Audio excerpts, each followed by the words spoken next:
This fun InDesign tutorial, I'm going to talk about coloring text. So, as usual, file and open. In Chapter 5, Folder 6, Coloring Text. And immediately I get my missing fonts. Okay, I used Arial Black True Type, but I don't have the True Type version of this font on my computer. So anytime you go to open up a file and the text shows up highlighted in pink, that's not because you did a cool pink highlighting design. That's because you're missing that type. So I'm going to say find fonts.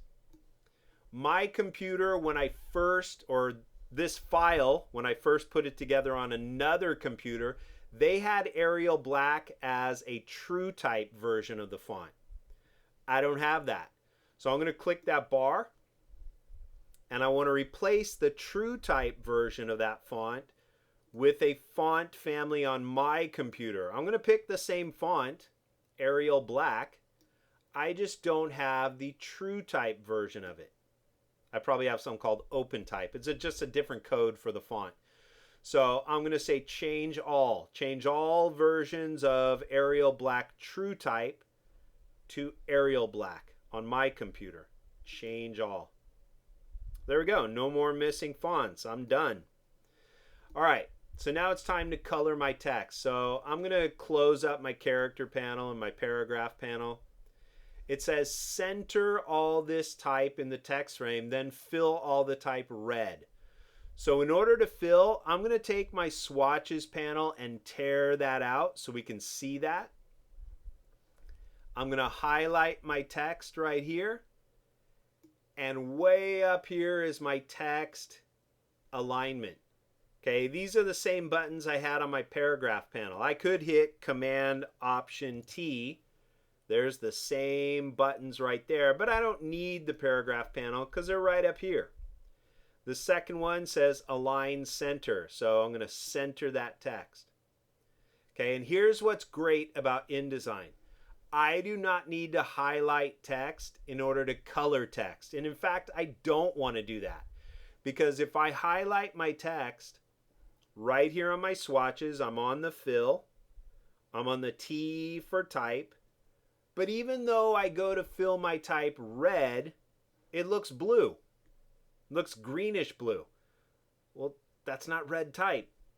But when I click on my black arrow, yeah, it did it right. I just couldn't see it. So I tend to not highlight my text when I want to color the text. And then unfortunately in Illustrator and Photoshop, you kind of have to do that. But in InDesign, you don't. And I'll show you how right here. I'm going to take my black arrow, click, it says center all the type. Well, I don't get my text editing capabilities here. I've got my container editing capabilities. So when the formatting doesn't show up here, that's when I can hit Command Option T and center my text. We'll just close it up again. Now it says fill all the type orange. Well, I don't have orange on my swatches panel. So I'm going to pull out the color panel. Okay. I am on the box. So I'm going to click on fill, and I do not want to fill the box orange like that. That's not what I was trying to do. So I'll click none. There are two formatting boxes right here, which I love in InDesign. If you select a text frame, a box, and you are on the box formatting, formatting affects the container, you're going to fill that container. It's not what I wanted, so I'll click none. I click on the T for type. But what happened to all my colors?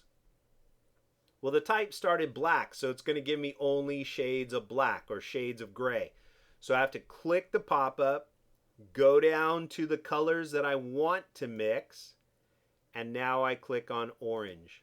I want orange type. Okay, that's great. If I wanted to keep that orange, I would just click on this little sheet of paper and keep the orange for later use. Okay, right here it says center all this type, then center it vertically from top to bottom. Because if I click here and I hit Command Option T, I can center my type. But notice all my type is still stuck along the top edge. I got plenty of room down below. So another nice feature is Object, Text Frame Options, and you have the ability for vertical justification. How do I want my type to sit in the box from top to bottom? Do I want my type to line up at the top? No, I want it centered from top to bottom.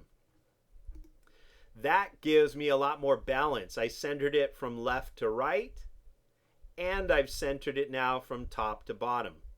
Left and right is with your paragraph panel. Top to bottom centering is with your text frame options. Vertical justification. Great. Now it says center all the type vertically from the object menu, which I just did. Now fill all the type light purple with a 2-point black outline. Well, I don't have light purple either. So I'm going to click on the fill, and I want to deal with type, so I'm going to click on the T for type. I'm going to click here and go to CMYK. We'll mix a light shade of purple right up here. There we go. Now it says fill all the type light purple with a 2-point black outline. So now I click on the stroke, right tucked underneath the fill on my swatches panel.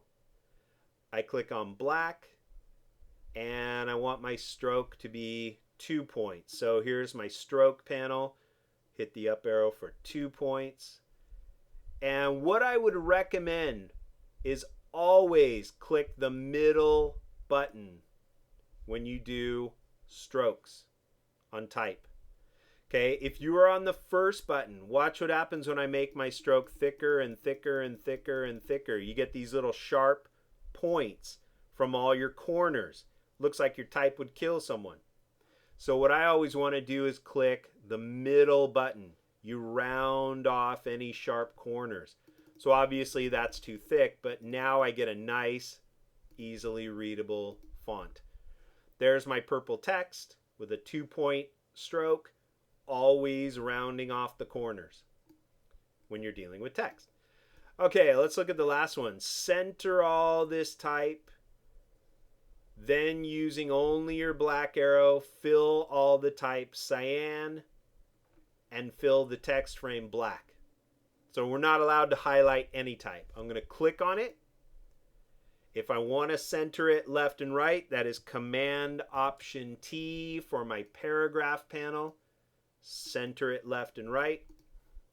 If I want to center it from top to bottom, that is Object, Text Frame Options, Vertical Justification, center it from top to bottom. Got to use 2 different methods there. Now it says using only your black arrow, which we did, fill all the type cyan. So again, I'm on the fill on my swatches. I click on the T because I want to fill my type.